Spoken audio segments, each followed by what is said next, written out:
ಸದ್ಯಕ್ಕೆ ರಾಜ್ಯದಲ್ಲಿ ಫೈನಾನ್ಸ್ ಕಿರುಕುಳ ಅತಿ ಹೆಚ್ಚಾಗಿ ನಡೀತಾ ಇದೆ. ಆರೋಪ ಕೂಡ ದಿನದಿಂದ ದಿನಕ್ಕೆ ಜಾಸ್ತಿ ಆಗ್ತಾ ಇದೆ. ದೂರುಗಳ ಸಲ್ಲಿಕೆಯ ಆ ಒಂದು ಪಟ್ಟಿ ಕೂಡ ದೊಡ್ಡದಾಗ್ತಾ ಇದೆ. ಇನ್ನೊಂದು ಕಡೆ ಸರ್ಕಾರದಿಂದ ಇದೇ ವಿಚಾರಕ್ಕೆ ಸಂಬಂಧಪಟ್ಟಂತೆ ಒಂದು ಮೀಟಿಂಗ್ ಅನ್ನ ಕೂಡ ನಡೆಸಲಾಗ್ತಾ ಇದೆ. ಈಗ ರಾಜ್ಯದಲ್ಲಿ ಫೈನಾನ್ಸ್ ಕಿರುಕುಳ ಆರೋಪ ಕೇಳಿ ಬರ್ತಾ ಇರುವಂತಹ ಹಿನ್ನೆಲೆಯಲ್ಲಿ ಫೈನಾನ್ಸ್ ಕಿರುಕುಳಕ್ಕೆ ಬೆಳಗಾವಿಯಲ್ಲಿ ಒಂದು ಕುಟುಂಬ ಬೀದಿ ಪಾಲಾಗಿ ಹೋಗಿದೆ. ಮನೆಗೆ ಸೀಲ್ ಹಾಕ್ಬಿಟ್ಟು ಹೋಗಿದ್ದಾರೆ ಫೈನಾನ್ಸ್ನವರು. ತೊಂದರೆ ಕೊಟ್ರೆ ದೂರು ದಾಖಲು ಮಾಡುವಂತೆ ತಿಳಿಸಿದ್ದೇವೆ. ಬೆಳಗಾವಿಯಲ್ಲಿ ಸಚಿವ ಸತೀಶ್ ಜಾರಕಿಹೊಳಿ ಹೇಳಿಕೆಯನ್ನ ಕೊಟ್ಟಿರುವಂತದ್ದು ಈ ವಿಚಾರಕ್ಕೆ ಸಂಬಂಧಪಟ್ಟಂತೆ ಸುಮಾರು ಕಡೆ ಕಿರುಕುಳ ಕೊಡುವ ವರದಿಗಳು ಬರ್ತಾ ಇವೆ. ಫೈನಾನ್ಸ್ನವರು ಕಿರುಕುಳವನ್ನ ಕೊಡ್ತಾ ಇದ್ದಾರೆ ಅನ್ನುವಂತಹ ವರದಿಗಳು ಬರ್ತಾ ಇದೆ. ಈಗ ಫೈನಾನ್ಸ್ ಕಿರುಕುಳಕ್ಕೆ ಬೆಳಗಾವಿಯಲ್ಲಿ ಕುಟುಂಬ ಬೀದಿ ಪಾಲಾಗಿದೆ. ತೊಂದರೆ ಕೊಟ್ರೆ ದೂರು ದಾಖಲು ಮಾಡುವಂತೆ ಈ ಬಗ್ಗೆ ತಿಳಿಸಿದ್ದೇವೆ. ಫೈನಾನ್ಸ್ ಕಿರುಕುಳದ ಬಗ್ಗೆ ಗೊಂದಲ ಇದೆ. ಸಾಲ ಪಡೆಯೋದು ಕಿರುಕುಳ ಕೊಡೋದು ಬೇರೆ ವಿಚಾರ.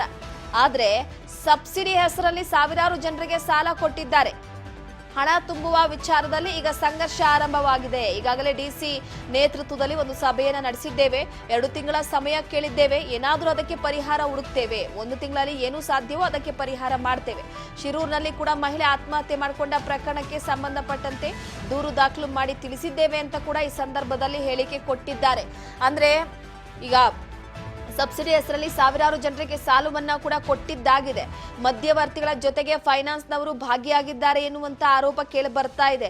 ಇದೊಂದು ಕಾಟ ನೋಡ್ರಿ. ಮಧ್ಯವರ್ತಿಗಳು ಬಂದ್ಬಿಟ್ಟು ಇಲ್ಲಿ ಸೆಂಟ್ರಿಗೆ ಪಾಪ ಬಡ ಕುಟುಂಬಗಳೆಲ್ಲ ಕೂಡ ಅವರಿಂದ ಯಾರಾದ್ರೂ ಅಣ್ಣ ಒಂಚೂರು ಬಡ್ಡಿಗೆ ಸಾಲ ಕೊಡಿಸ್ಬಿಡೋಣ, ನಾನು ಬಡ್ಡಿ ಕಟ್ತೀನಿ, ಸ್ವಲ್ಪ ಅರ್ಜೆಂಟ್ ಇದೆ ಅಂತ ಯಾರ ಹತ್ರ ಆದ್ರೂ ಒಬ್ಬರ ಹತ್ರ ಕೇಳ್ತೀವಿ. ನನ್ನ ಹತ್ರ ಇಲ್ಲಪ್ಪ, ಒಂದು ಫೈನಾನ್ಸ್ ಇದೆ, ನಿನ್ ಮನೆ ಪತ್ರ ಆಗಿತ್ರ ಅಥವಾ ನಿನ್ ಗಾಡಿ ಅಥವಾ ಏನಾದ್ರೂ ಒಂದು ಅಡ ಇಡೋದಾದ್ರೆ ನೋಡು, ಪತ್ರವನ್ನ ಕೊಟ್ರೆ ನಿನಗೆ ಸಾಲವನ್ನ ಕೊಡಿಸ್ತೀನಿ ಅಂತ ಮಧ್ಯವರ್ತಿಗಳು ಬರ್ತಾರೆ. ಇಷ್ಟು % ಅಂತ ಮಧ್ಯವರ್ತಿಗಳು ತೆಗೆದುಕೊಳ್ತಾರೆ. ಇಷ್ಟು ಕಸ್ಟಮರ್ನ ತೆಗೆದುಕೊಂಡು ಬಂದ್ರೆ ಅದೇ ತರ ಕೆಲವೊಂದಿಷ್ಟು ಭಾಗದಲ್ಲಿ ಆಗಿರುತ್ತೆ.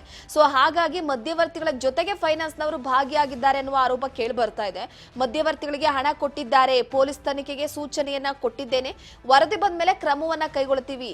ತಾರಿಹಾಳದಲ್ಲಿ 1 ತಿಂಗಳ ಬಾಣಂತಿ ಮನೆ ಹೊರಹಾಕಿ ಮನೆ ಹರಾಜಿಗಿಟ್ಟ ಪ್ರಕರಣಕ್ಕೆ ಸಂಬಂಧಪಟ್ಟಂತೆ ಕುಟುಂಬಸ್ಥರು ದೂರು ಕೊಟ್ರೆ ಫೈನಾನ್ಸ್ನವರ ಮೇಲೆ ಕ್ರಮವನ್ನ ಕೈಗೊಳ್ತೇವೆ. ಶ್ರೀರಾಮುಲು ಕಾಂಗ್ರೆಸ್ ಸೇರ್ಪಡೆಯ ವಿಚಾರಕ್ಕೆ ಸಂಬಂಧಪಟ್ಟಂತೆ ಕೂಡ ಮಾತನಾಡಿದ್ರು. ಆದ್ರೆ ಈಗ ಸದ್ಯಕ್ಕೆ ಫೈನಾನ್ಸ್ನವರ ಮೇಲೆ ಕ್ರಮ ತೆಗೆದುಕೊಳ್ಳುವ ವಿಚಾರಕ್ಕೆ ಸಂಬಂಧಪಟ್ಟಂತೆ ಕುಟುಂಬಸ್ಥರು ದೂರು ಕೊಟ್ರೆ ಅವ್ರ ಮೇಲೆ ಖಂಡಿತವಾಗ್ಲೂ ಕ್ರಮ ತೆಗೆದುಕೊಳ್ತೀವಿ ಅಂತ ಈ ಸಂದರ್ಭದಲ್ಲಿ ತಿಳಿಸಿದ್ದಾರೆ.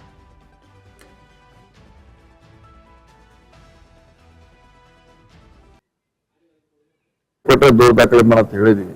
ಯಾಕಂದ್ರೆ ದುಡ್ಡು ತೊಗೊಳ್ಳೋ ಒಂದು ವಿಷಯ ಸಪ್ರೇಟ್, ಅವ್ರಿಗೆ ಹರಾಸ್ಮೆಂಟ್ ಮಾಡೋದು ಈಗ ಸಪ್ರೇಟ್ ಅದು ವಿಷಯ. ಸೊ ಅದು ಗೊಂದಲ ಇದೆ. ಅದು ನಿಮಗೂ ಈಗಾಗಲೇ ಗೊತ್ತಿದೆ, ಗೊಂದಲ ಇದೆ.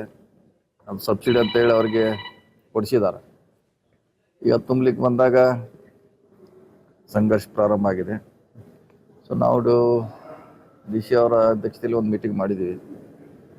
ಸೊ ಒಂದು 2 ತಿಂಗಳು ಟೈಮ್ ತೊಗೊಂಡ್ವಿ. 1 ತಿಂಗಳಾಗಿದೆ. ಇನ್ನೊಂದು ತಿಂಗಳಲ್ಲಿ ಅದಕ್ಕೆ ಎಲ್ಲ ಒಂದು ಪರಿಹಾರ ಮಾಡಬೇಕಾಗಿದೆ, ಮಾಡ್ತೀವಿ. ಏನೇನು ಸಾಧ್ಯ ಇದೆ ಅವ್ರಿಗೆ ಹೆಲ್ಪ್ ಮಾಡ್ಲಿಕ್ಕೆ ಸಾಧ್ಯ ಇದೆ ನಮ್ಮ ಜಿಲ್ಲಾಡಳಿತದಿಂದ ಮಾಡುವಂಥ ಪ್ರಯತ್ನ ಮಾಡ್ತೀವಿ.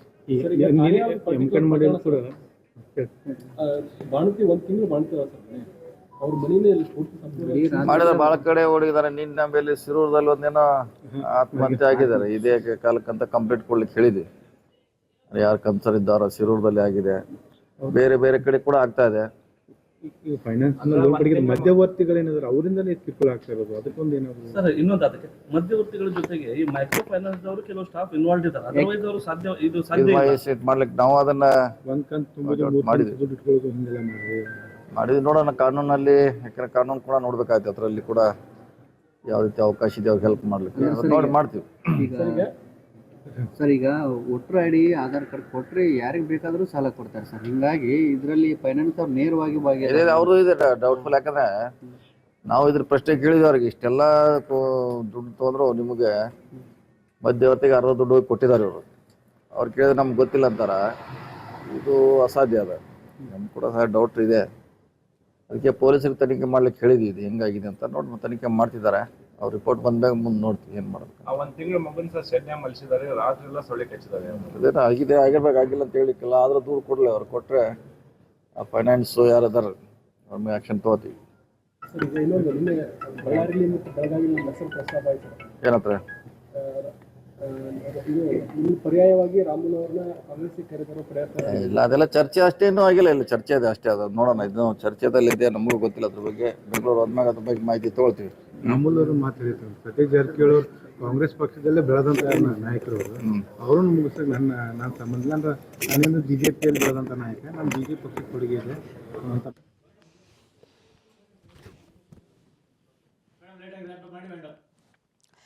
ಒಟ್ಟಾರೆಯಾಗಿ ಈಗಾಗಲೇ ಸತೀಶ್ ಜಾರಕಿಹೊಳಿ ಅವರು ಕೂಡ ಫೈನಾನ್ಸ್ ವಿರುದ್ಧ ಕ್ರಮದ ವಿಚಾರಕ್ಕೆ ಸಂಬಂಧಪಟ್ಟಂತೆ ಸದ್ಯಕ್ಕೆ ಪೊಲೀಸ್ನವರು ಕೂಡ ಹೇಳಿದ್ದೀವಿ, ಯಾರು ದೂರನ್ನ ಕೊಡ್ತಾರೋ ಖಂಡಿತವಾಗ್ಲೂ ಅವರ ವಿರುದ್ಧ ನಾವು ಕ್ರಮವನ್ನ ಕೈಗೊಳ್ಳುತ್ತೀವಿ ಅಂತ ಈ ಸಂದರ್ಭದಲ್ಲಿ ಸತೀಶ್ ಜಾರಕಿಹೊಳಿ ಅವರು ಹೇಳಿಕೆಯನ್ನ ಕೊಟ್ಟಿದ್ದಾರೆ.